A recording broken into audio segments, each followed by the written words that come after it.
E aí, galera, tudo bem com vocês, gente? Como é que vocês estão aí com a gente? O Papo Filô mais uma vez aqui. Nós vamos discutir o quê? Hein, Bussunda? O que nós vamos discutir hoje, Bussunda? Esse maldito racismo que nos cerca, né? Esse caso aí dos Estados Unidos, lá em Minneapolis, o negro Que lá horror, né? assassinado por um policial. Vou ter que falar de novo, a gente já fez um vídeo ano passado, mas a gente vai ter que explicitar muitas coisas relacionadas ao racismo, né, Andrei? Então, Sim. gente, fogo nos racistas.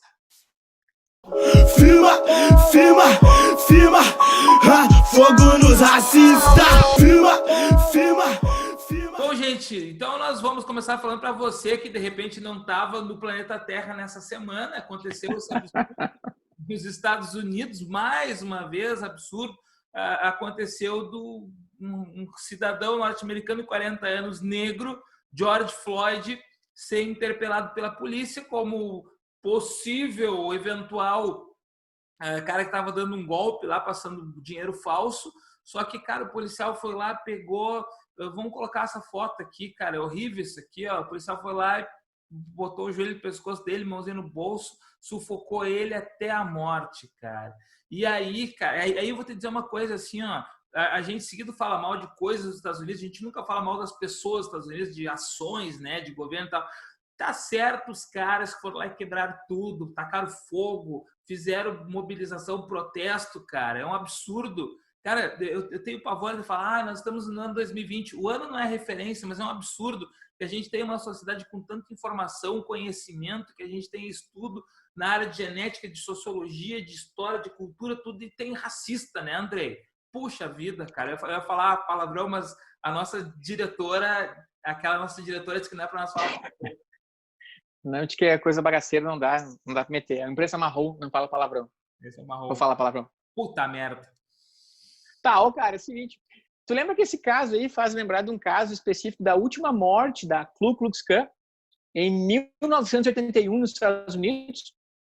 Foi a última vez que alguém da Ku Klux Klan foi lá e matou alguém em 81, um jovem negro também. Esse caso aí foi um caso que reverberou para os Estados Unidos inteiro, porque esse caso ele não foi solucionado no início. Não queriam que esses policiais fossem tratados como culpados. Esses policiais deram um jeito de fazer uma certa relação lá com que o guri parecesse um cara que traficava drogas, mas a mãe não ficou atrás, a mãe do guri, ela foi atrás. E ela foi atrás do pastor, o Jesse James. O Jesse James é aquele cara, o pastor aquele que é responsável pelos direitos humanos e estava envolvido naquela questão dos direitos civis dos negros dos anos 60 também. O Jesse James foi lá, né, e conseguiu tirar o caso do Estado e transformar num caso nacional, né? A mídia foi lá e tal. Ele abraçou a causa, né, Andrei? Ele abraçou a causa. Eu não lembrava real desse episódio aí. Não, cara, esse caso aí é um caso muito, muito interessante, porque nesse episódio aí, eles conseguiram trazer isso para a esfera federal. Foi uma comoção nos Estados Unidos, e aí eles foram condenados, né? 5 desses caras, 3 foram condenados à morte. 3, porque mataram um cara. Foi a primeira vez que a justiça americana matou um branco, né, na cadeira elétrica. Eu acho que foi na cadeira elétrica. Foi na cadeira elétrica. Na cadeira elétrica ou injeção letal? Não vem o caso. Simplesmente, pena de morte, pena capital para 3 dos 5, depois que esses brancos mataram um negro, né? Esse caso é um dos casos mais... Assim, ó, mas, Andrei, ele é um caso simbólico, importante. É muito importante, cara, que a gente lembre. Não, mas deixa eu falar outra coisa também, Andrei, que eu lembrei agora. Na semana mais uma coisa. Passada, o menino João Pedro foi morto aqui no Brasil. Negro. Cara, da periferia. Outro. Morto pelas costas, uma criança. Cara, nesse sentido, eu vou xingar a mim também, a ti, a todos os brasileiros. Não queimamos nada. A gente tem que queimar, cara. A gente tem que sair para as ruas. Cara, a gente está vendo uma pandemia agora e sabe que nos Estados Unidos eles estão correndo esse risco, né?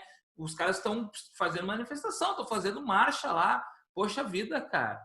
Que mas aí que tá, olha só. Até a justiça na época, eu vou lembrar, vou terminar esse caso aqui para contar. A justiça foi lá e condenou esse movimento, o Ku Klux Klan, para pagar uma indenização de $7 milhões na época, em 81. E aí cara, eles tiveram que pagar, e todas as associações, clãs dos Estados Unidos, as que não tinham dinheiro, quebraram, fecharam. Então, esse movimento de fazer com que eles pagassem obrigatoriamente 7 milhões de indenização para a família do guri, de dólares na época, fez com que várias clãs fechassem. E aí, obviamente, né, o movimento de Ku Klux Klan foi, enfim, foi abafado, assim, né, e por anos, assim, a gente não ouviu falar deles de novo. Aí, nos anos 90, voltar a história da Ku Klux Klan de novo, né, com essa história aí de que liberdade de expressão. Andrei, e aí... Tem uma coisa errada aí. A Ku Klux Klan não tem que existir, velho. A Ku Klux Klan, esse é o problema. Vamos multar a Ku Klux Klan, uns racistas malditos, cara. A Ku Klux Klan, ela nasce lá, logo depois da Guerra de Secessão, né? Quando tem a abolição da escravatura lá nos Estados Unidos. Sabe qual foi a justificativa deles? Nós precisamos organizar uma sociedade para proteger os brancos, porque os negros, eles são muito violentos, eles são irracionais, eles não sabem viver em sociedade, precisamos nos proteger. Cara, os caras escravizam o povo africano, né, cara? Os caras tiraram aí de 8 a 10 milhões de pessoas da África e trouxeram para a América nesse período. A maior parte, é bem verdade, veio para o Brasil. Os caras do History Channel dos Estados Unidos chegaram a fazer... Cara, eles são um país racista pra caramba, nós também somos. Mas eles chegaram a fazer um documentário, Brasil, uma verdade inconveniente, o país mais escravista do mundo. Cara, nós somos. Mas os Estados Unidos teve muito escravo também, cara. Não à toa, hoje a população dos Estados Unidos, perto de 14% é de negros, né? Claro, o Brasil tem dentro da população um percentual muito maior de população preta ou parda nas classificações que a gente usa hoje. Mas os Estados Unidos têm esse percentual significativo de pessoas negras lá, porque é um país que teve muita escravidão. E aí surge essa maldita Ku Klux Klan como redentores da nação, da civilização, porque os negros, eles não sabem ser civilizados, os caras diziam. Cara, Ku Klux Klan, nos anos 20, tentaram o denamorinho com o fascismo e com o nazismo depois. Mas, cara, o que é o movimento eugenista no Brasil? Não foi uma tentativa também de mostrar que os negros eles eram inferiores, os pardos e negros eram inferiores. E aí existia toda aquela perspectiva lombrosiana, aquele médico italiano, Lombroso, Cesare Lombroso, que, enfim, que aquele livro, né, que ele escreveu, O Homem Delinquente, dizendo que a mistura de raças fazia com que as pessoas ficassem mais violentas e tal, blá, blá, blá, blá, blá, blá, blá. Aquela conversa toda que ele fez uma fisionomia, né, física do homem perigoso, do homem que pode ser violento, do homem que pode ser na rua pela polícia, parado na rua porque ele é violento, então tem que desconfiar dos homens que têm uma feição mais mestiça e tal, não o homem branco. Né? E aí isso, cara, no Brasil foi uma onda assim de pessoas passaram a acreditar que isso fosse científico, né? Inclusive aquele médico sanitarista brasileiro, o Nina Rodrigues, em 1894, ele propôs que existissem 2 códigos penais, um código penal para negros e pardos e um código penal para brancos, baseado nessa ideia do Lombroso, de que negros e pardos são mais violentos do que brancos. E aí, imagina, 2 códigos penais, porque os brancos, quando cometem crimes, não cometem crimes tão violentos quanto os negros e pardos. Então, punir os negros e pardos como se eles fossem pessoas da escória, né? E tem alguns relatos na história, foda, né? Eu vou te fazer uma pergunta. A gente não tem, será, 2 códigos penais? Porque... Mas... Né? Isso é... que realmente sofre, que é encarcerada, e aí vale para os Estados Unidos também, fosse o cara lá, me fugiu o nome lá que morreu, o Floyd, lá, o George Floyd. George Floyd. Branco. Será que o policial teria sufocado ele até a morte? Então, cara, é impressionante isso. Mas eu queria voltar uma casinha atrás só para explicar para a galera esse conceito, para ficar bem claro, da eugenia, que nós não nos livramos, é uma pseudociência, né, do século XIX ainda. Um dos fundadores dessa pseudociência é o Francis Galton, que ele é primo do Darwin. Isso é muito interessante, galera. O Darwin, na época, ele estava estudando sobre a evolução das espécies. E aí ele chegou à ideia de seleção natural. Eu disse, não, por seleção natural, o que melhor se adaptou, etc. Ele foi indo, foi papapá. E aí vem toda a teoria darwinista. E o Galton, ele é primo do Darwin, que começa a estudar aquelas coisas do Darwin. E aí, gente, olha que a ideia é interessante, né? Diz, ó, Francis Galton falou, se tem seleção natural, deixa o acaso e está evoluindo, a gente pode melhorar isso. A gente pode fazer a seleção artificial. A gente pode pegar e tentar já separar os melhores e colocar aí deixando o resto. E, cara, eles começaram a fazer estudos na Inglaterra, em outras regiões da Europa. Claro, eles diziam, não, mas a gente percebeu que as pessoas que têm melhor índice de alfabetização, que cometem menos crimes, etc., são brancos. Velho, só que os caras olharam estatística morta sem analisar o histórico. Os africanos eles estavam trazendo de lá como inferiores, né? Vinham muitos africanos. A Inglaterra teve um regime escravocrata até o início do século XIX nas colônias. Então, via muita gente das colônias. Então, era a população que era pobre, que não tinha acesso à educação e que, por isso, por pobreza, por falta de educação, caía mais na violência. E aí eles entenderam, mas o negro ele é mais violento. E aí esses canalhas da Ku Klux Klan lá nos Estados Unidos, o negro é violento mesmo. Negro... Cara, teve um maluco, um médico norte-americano, o doutor, me esqueci qual é o nome, mas é Cartwright, que ele inventou uma doença chamada drapetomania. Já viu falar dessa doença, André? Já. Gurizada, coloque depois a drapetomania, pode colocar ali no Google depois. É uma doença que dá numas pessoas assim, as pessoas de repente estão de boas e resolvem sair correndo, fugindo. E aí o Cartwright disse, só que é uma doença exclusiva de escravos. Eu não entendo o que acontece. É um psiquiátrico que os caras de repente eles querem fugir. Não sei por quê, cara. E aí os caras começaram a dizer que o escravo era o negro sofreu algumas doenças específicas, tipo a drapetomania, não sabia se portar. E aí, velho, mesmo os Estados Unidos, tendo lá na 13ª emenda acabado com a escravidão e na 14ª emenda dado direitos para os negros, eles não deram direitos iguais. Na verdade, eu sempre faço esse paralelo, Andrei. Tanto o Brasil quanto os Estados Unidos eles têm um lapso, ou a palavra que eu gosto, delay, de 100 anos, praticamente 100 anos depois do processo de escravidão. Os Estados Unidos acabou com a escravidão pela lei em 1865, mas só em 1964, quase 100 anos, é que os negros ganharam direitos civis, que antes eles tinham... A gente não usa esse nome apartheid, a gente sempre usa apartheid para o regime da África do Sul, que durou até 94, mas nos Estados Unidos eles tinham um regime de apartheid, sem usar esse nome, né? Que apartheid, o que é? Apartar, separar.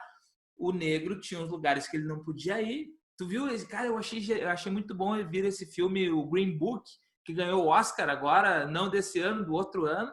O cara ele é negro, músico famoso dos Estados Unidos, de Nova York, mas vai viajar pelo Sul, isso nos anos 50, e daí tem o livro verde, dizendo, quais os restaurantes, quais os hotéis, etc., que aceitam negro, porque podia ter um lugar lá que esse restaurante é exclusivo para brancos, esse hotel é exclusivo para brancos, esse parque é para brancos, né? E, cara, então, eles tinham, 100 anos depois do fim do regime de escravidão, eles ainda tinham isso aí.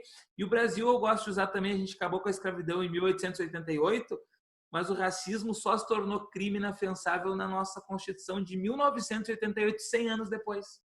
Cara, então a gente, assim, não conseguiu... A gente vive dentro de uma visão eugenista de mundo ainda, velho. A gente não conseguiu superar essa desgraça. O que aconteceu agora lá em Minneapolis, eu faço confusão, Minneapolis é a cidade de Minnesota, é o estado, tá? Lá em Minneapolis, Minnesota, do George Floyd... Cara, é só a continuação histórica. Mas é um absurdo, cara, que a gente viva e a gente tenha ciência que... Cara, é um absurdo que velho... Andrei, tu e eu não somos professores excepcionais. Nós somos professores bons, eu acredito. Que a gente vai lá e dá nossa aula com honestidade e tal. Cara, tendo ciência histórica, filosofia, sociologia, tendo conhecimentos biológicos, como é que hoje, velho, como é que hoje os caras conseguem ser racistas ainda? Tu consegue me explicar?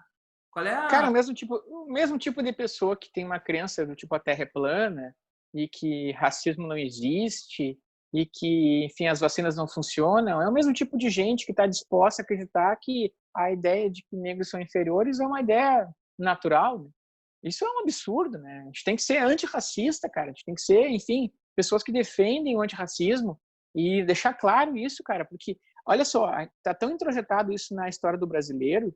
A gente vê isso, as políticas eugenistas brasileiras eram publicadas em leis, cara. Leis que incentivavam as escolas na década de 30 e 40, incentivavam as escolas, os professores na década de 30 e 40, dizendo que negros, mestiços, eles eram inferiores e se nós pudéssemos casar as nossas filhas e filhos brancos com pessoas brancas, nós, de alguma forma, protegeríamos a raça branca. Tem até o histórico de um creme dental, vocês vão ver aí na tela de vocês, do creme Gessi, uma propaganda, né? Creme dental Gessi, lá na década de 40, né?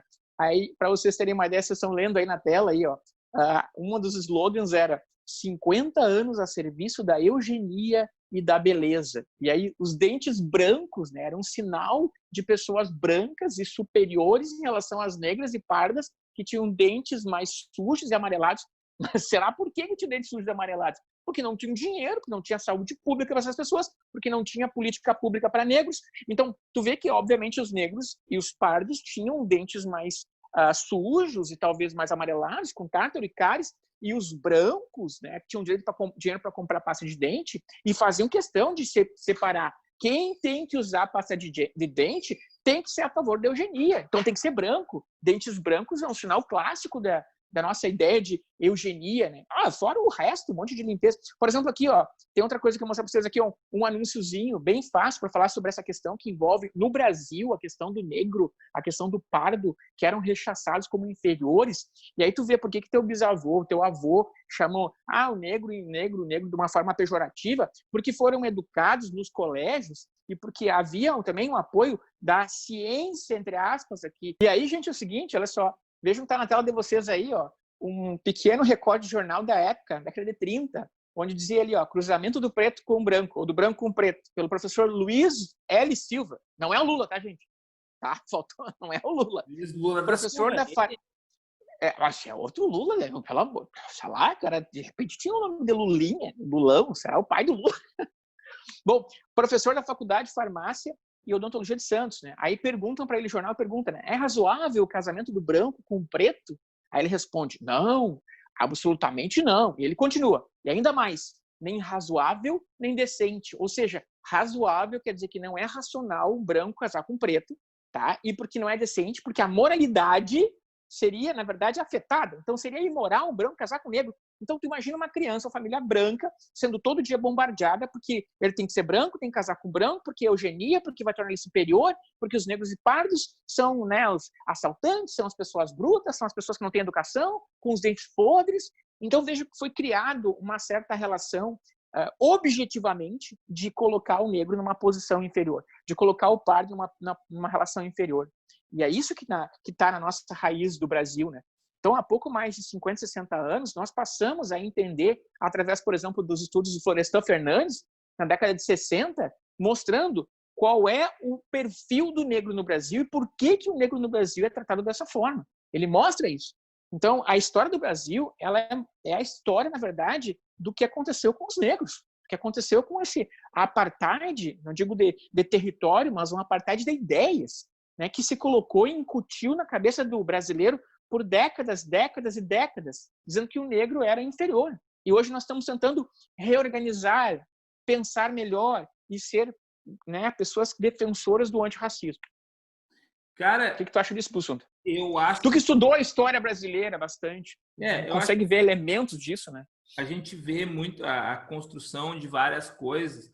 Eu estava mexendo aqui justamente para achar pensei, os caras achavam um absurdo um branco casar com um negro. Eu pensei, cara, e será que alguém hoje se perguntasse se seu filho se apaixonasse por uma negra, o que você faria? E o cara responder, eu não corro esse risco, os meus filhos foram muito bem educados, tá ok? É verdade. Cara, tu lembra do caso da Preta Gil aquela vez, lembra? Gil, velho. Ou o caso do presidente, atual presidente agora, ele vai lá na Sociedade Hebraica e diz que fui lá num quilombo, lá não fazem nada, não trabalham. Tem pessoas lá com 15, não, com 5 arrobas. Que arroba, cara, é o peso do gado, né? E tratou então como um animal, como um gado que nada trabalha, que não faz nada. Cara, a gente vê esse tipo de discurso sendo emulado ainda hoje. Mas tu me perguntou assim, eu ia te comentar, isso ainda a gente tem uma relação que é pós-escravista, né? O Brasil, cara, é um país que não conseguiu, ele vai demorar muito ainda. Os Estados Unidos, que a gente faz o vídeo a partir de que aconteceu nos Estados Unidos hoje, essa semana, mas Estados Unidos e o Brasil têm uma situação semelhante. Eles tiveram muita mão de obra escrava, eles tiveram uma grande exploração em cima de uma visão racista, uma visão de inferioridade cultural, de inferioridade geral dos povos africanos, e isso a gente sabe que é uma mentira, mas é uma mentira martelada. E essa mentira martelada está muito arraigada na cultura, tanto é que daí as coisas que são vinculadas aos negros, elas são ridicularizadas ainda, são inferiorizadas, né? A capoeira, as manifestações musicais. Candomblé, capoeira, as religiões negras. Religião, as questões de religião, né? Que tudo bem tu ser católico, de ser evangélico, de ser qualquer religião dentro daquela bolha cristianismo. Aí tá o candomblé, tu é de qualquer culto de origem afro, aí é ridicularizado, aí é motivo de piada, porque vem de um processo histórico de inferiorização. Não são povos inferiores, mas são povos que foram inferiorizados em discurso.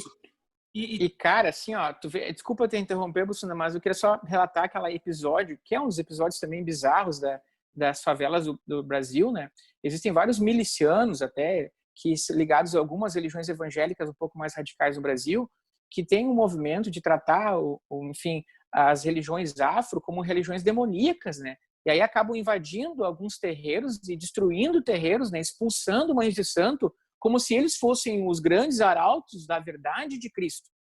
E aí tu vê que também existe um preconceito em relação a essas questões, né? Embora o católico também tenha preconceito com a Umbanda e o Candomblé e outras quimbandas e outras relações e religiões africanas, tu vê que existe um movimento radical no Brasil em algumas relações evangélicas que fazem questão de dizer que isso é coisa do demônio, que são religiões do demônio, religiões que propagam o demônio na terra, e nós, né, os revelados por Cristo, temos o dever de acabar com essas pessoas. Tu vê como é que pode isso, cara? Não, cara, a gente, fora isso, a gente continua emulando todos os dias aquela coisa, meu cabelo não é ruim, meu cabelo não é ruim, teu cabelo é ruim, o que é o cabelo ruim? Entre aspas, ruim, da negra, né? Essas coisas assim, de escuro com claro. Algumas coisas a gente precisa também, nós estudamos, né, Andrei, para a gente também não ficar incorrendo e falando bobagem. Algumas coisas de oposição claro e escuro vêm de origem medieval, o dia e noite, né? Pode ser. Mas, cara, alguma coisa assim, denegriu a minha imagem. Denegriu é de negro, né? Deixou a minha imagem o tempo ficou ruim, ficou escuro, né? Aí tu pode relativizar, mas agora denegrir. Ou, cara, eu já briguei com uma menina, uma vez foi minha aluna, briguei no sentido, não chegamos a sair no soco, mas discutimos, assim, porque ela veio, porque não sei o que, tava falando de brincadeira, eu não sou das negras. Cara, eu falei pra ela, isso é extremamente racista, né? Tipo, as negras, elas estão ali, tu pode chegar, mas eu não sou tuas negras. E aí eu descobri, cara, e também não me entendo errado, não é, o movimento feminista, ele não tá para isso, mas um pequeno grupo do movimento feminista que não tinha se dado conta na época disso, criou uma página feminista, era Eu Não Sou Tuas Negras. E aí eu me lembro que na época, faz perto de 10 anos disso, eu entrei em contato com elas, etc. Troquei umas ideias, assim, só acabem com isso, não se deram conta do que estão fazendo. né? E realmente... Hoje a gente está fazendo uma revisão de várias falas, de vários discursos, de vários momentos históricos, né, para tentar criar certas falas que sejam falas coerentes, né, com a situação que se vive, né? Não dá para pelo menos a gente achar que a gente não pode corrigir. Mas a língua é viva, tem que deixar ela dessa forma como ela foi, como ela sempre foi. Mas a língua foi racista por muito tempo, a língua é machista por muito tempo. Então alguns termos têm que ser revisados, cara. Não é liberdade de falar o que a gente pensa, mas essas palavras são ofensivas, nasceram em um caráter ofensivo, então precisam ser de alguma forma desmistificados, né? Tirados desse panteão de coisas que não devem ser discutidas. Vamos pegar o conceito de liberdade de falar, a minha liberdade, o conceito liberal puro, a minha liberdade vai até onde começa a tua. Então, por exemplo, se eu quero ser livre para falar o que eu quiser, eu vou estar ofendendo os outros, é isso? Então a gente tem que ter os limites dentro disso. E, cara, é um entendimento de sociedade que a gente vive e que não existe um inferior, um superior, sobretudo do ponto de vista biológico. A gente sabe muito bem em que porcaria que se deu o ápice da eugenia, nazismo. O ápice desses movimentos eugenistas foi o nazismo. Alguém de vocês concorda com o nazismo? Nos Estados Unidos, em 2013, os caras estavam fazendo manifestação pelo direito de ser nazista, pelo direito de ser da Ku Klux Klan. Aí é errado, então, se eu quiser fazer manifestação pelo direito de tacar fogo neles, então não é errado. Pois é. Sunda, então, resumindo a nossa história aqui, a gente quer dizer para as pessoas, especificamente, que as pessoas, enfim, têm que tentar entender e tentar ler mais sobre isso, compreender a situação do negro no Brasil, do negro no exterior, fora do Brasil também, obviamente, no mundo inteiro. Não existe democracia racial, é uma bobagem que criaram, que muita gente respaldou, porque tu vai lá na legislação, Andrés, desculpa te interromper, mas é que é importante falar isso antes de concluir. Vai olhar na legislação, mas na legislação o negro e o branco são iguais, mas o papel traz igualdade e a sociedade traz. Há uns anos atrás, a Universidade Federal da Bahia tem 80% da população preta ou parda, mas 80% da população preta ou parda e 80% dos universitários eram brancos na Federal da Bahia. Aí invertia quando entrava no ensino superior. Então, não tinha, na prática, uma igualdade. Aí criaram o sistema de cotas, tem uns caras abobados que falam que é racismo, como é que é? Reverso. Cara, assim... Olha, não vou nem entrar em consideração com racismo reverso, porque a gente não vai ver algum branco sendo esmagado com o joelho de um policial na rua, né, e sendo morto por um policial, né? Tu vai ver negro sendo enxotado, chutado, dando tiro em favela, mas branco tomando tiro de bala perdida? Bala perdida. E eu nunca ninguém na rua me disse, vem chegando brancão, guarda a carteira. Bom, gente, era isso por hoje então, tá? Essa semana foi uma semana muito, né, enfim, cheia de coisas que voltaram no tempo, né? Só hoje, mas daí a pauta mudou de hora porque era urgente, tá? É urgente mesmo. A gente volta a falar mal do Bolsonaro na semana que vem e, por enquanto, fogo nos racistas. Tchau, tchau, galera.